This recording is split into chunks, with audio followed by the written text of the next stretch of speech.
Assalamualaikum warahmatullahi wabarakatuh. Selamat malam. Senang sekali bertemu kembali dengan pengikut setia dialog dialektika malam ini.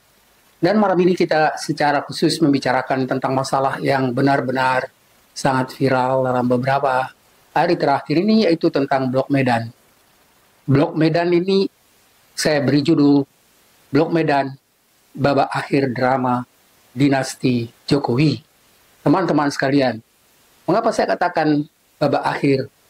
Kalau dalam diskusi kita kali ini, saya mencoba sebenarnya membagi periode presiden itu atas dua periode. Yang pertama adalah babak pertama itu 5 tahun pertama, dan babak yang kedua itu adalah 5 tahun yang kedua atau yang terakhir. Teman-teman sekalian, memang benar saya tidak terlalu menjelaskan tentang bagaimana perkembangan dari babak 1 sampai babak 2, dan lebih fokus sebenarnya pada pembahasan babak 2, karena memang di dalam sebuah drama biasanya memang drama akhir itu, bab akhir itu sangat menentukan bagaimana misalnya akhir perjalanan kehidupan seseorang atau kehidupan drama yang dimunculkan melalui media atau misalnya melalui drama yang dulu sebenarnya sering sekali dilakukan dalam pementasan drama sebelum ada apa yang kita sebut misalnya sekarang dengan media elektronik. Teman-teman sekalian, pada awal Agustus kemarin ini memang sudah mulai sebenarnya mendekati bulan-bulan akhir, mendekati berakhirnya masa Presiden Jokowi, dan ini yang saya tadi katakan sebut pada babak kedua dari kehidupan atau masa beliau melakukan bertindak sebagai presiden. Dan yang jadi masalah adalah pada babak dua ini justru sebenarnya semakin banyak masalah-masalah yang muncul ke permukaan, termasuk misalnya penilaian dari babak pertama sampai babak kedua, dan nanti itu mungkin akan kita jelaskan misalnya kritik-kritik atau misalnya apa yang disebut sebagai kesalahan atau dosa-dosa Jokowi selama dia memerintah.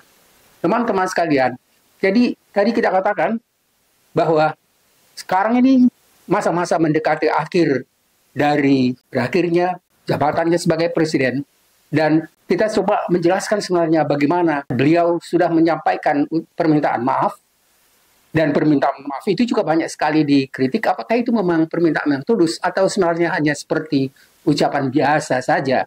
Karena kalau kita lihat memang bisa juga memang diragukan karena kita tidak melihat ada perubahan sikap dan perubahan misalnya tindakan beliau begitu misalnya dia menjelaskan permintaan maaf itu, karena dia terus melakukan hal-hal yang kita anggap sebenarnya tidak menunjukkan bahwa itu ada ketulusan dalam permintaan maaf tersebut. Tapi problemnya, seandainya pun beliau minta maaf, Jokowi minta maaf, belum tentu masyarakat itu yang sudah lama sekali dikecewakan akan memaafkan itu dengan serius. Dan kita lihat sekarang justru sudah mulai sebenarnya banyak sekali upaya untuk bisa menghadapkan beliau ke depan pengadilan. Jadi Presiden Jokowi sebenarnya tidak mudah, saya pikir, memang menyelesaikan masa kepresiden ini dengan baik, karena ada saja kemungkinan bahwa ia akan dihadapkan pada berbagai macam masalah yang akan diajukan oleh masyarakat ke dunia pengadilan. Teman-teman sekalian, yang jelas sekarang yang mengungkapkan itu misalnya pada kasus yang berkali-kali sebenarnya sudah maju di pengadilan tentang ijazah palsu Jokowi, dan para dulu penegak atau pembela hukum yang sudah berkali-kali misalnya masalah ijazah palsu itu diajukan ke pengadilan dan tidak ada penyelesaian, dan mereka mengatakan bahwa mereka akan melakukan itu kembali setelah Jokowi lengser. Teman-teman sekalian, jadi tadi kita katakan bahwa tentang berita-berita yang sekarang justru sebenarnya menjadi banyak pembicaraan itu adalah tentang bagaimana misalnya upaya Jokowi untuk bisa pindah kantor sebagai presiden ke IKN, dan kemudian bagaimana persiapan-persiapan yang dilakukan oleh Jokowi ke IKN, dengan kemudian misalnya berapa banyak dana negara yang akan dikeluarkan untuk itu, dan itu tidak pernah ada kejelasan. Teman-teman sekalian, permasalahan-permasalahan yang dilakukan pada bagian akhir atau babak akhir dari masa kepresidenan ini bukan justru sebenarnya membuat masalah-masalah yang lama itu semakin redup, tetapi justru menimbulkan masalah baru Dan ini nanti akan mempersulit kemungkinan masyarakat bisa menerima permintaan maaf itu dengan tulus. Apalagi misalnya kalau dari beliau sendiri, kelihatannya memang tidak tulus karena ada beberapa hal yang muncul. Dan salah satu di antaranya adalah apa yang kita diskusikan fokusnya pada malam ini tentang Blok Medan. Teman-teman, jadi kita misalnya melihat bagaimana pertanyaan mendasar dan bisa berdampak besar pada beberapa hal. Yang pertama adalah, apakah pernyataan permintaan maaf Presiden Jokowi itu, ya seperti dikatakan tadi, adalah bentuk kesadaran yang mendalam, karena banyak menimbulkan ya kesalahan-kesalahan sebelumnya, dan kemudian beliau sadar bahwa dia sudah melakukan banyak kesalahan, terutama sekali misalnya, seperti apa yang dikemukakan pada nawa dosa. Dan nawa dosa itu sebenarnya dikemukakan atau dibicarakan di Universitas Indonesia. Nawa dosa itu memukakan ada 18 kesalahan besar yang dilakukan oleh Jokowi. Dan itu salah satu di antaranya sebenarnya termasuk pelanggaran Undang Dasar 1945. Dan kemudian nanti mungkin pada bagian kedua akan kita lebih jelaskan lagi. Ada yang disebut misalnya 18 dosa yang dilakukan oleh Presiden Jokowi selama memerintah, dan itu dikemukakan oleh berita Tempo. Teman-teman sekalian, jadi tadi kita katakan kasus Blok Medan itu adalah istilah yang muncul dalam persidangan kasus korupsi mantan Gubernur Maluku, ya Maluku Utara, Abdul Ghani Kasuba. Teman-teman sekalian, ingat, ini berbeda misalnya, hanya yang misalnya kasus-kasus yang dikemukakan di luar pengadilan, sementara kasus yang berkaitan dengan Blok Medan ini sebenarnya dikemukakan atau muncul pada persidangan kasus korupsi mantan Gubernur Maluku, Abdul Ghani Kasuba, dan di persidangan kasus Blok Medan itu, pernyataan hakim ini muncul secara tiba-tiba dalam dialog yang atau pertanyaan yang dikemukakan oleh para hakim. Teman-teman sekalian, jawaban pertanyaan itu ternyata berkaitan dengan pemberian izin usaha pertambangan nikel di Maluku. Teman-teman sekalian, rupanya waktu ada upaya untuk membuka pertambangan nikel di Maluku itu, Gubernur Maluku Utara Abdul Ghani Kasuba itu dihubungi oleh kelompok yang dari Medan untuk bisa menjadi salah seorang atau misalnya orang yang bisa dianggap yang mengusulkan untuk bisa menjadi izin atau memperoleh izin usaha pertambangan nikel di Maluku itu.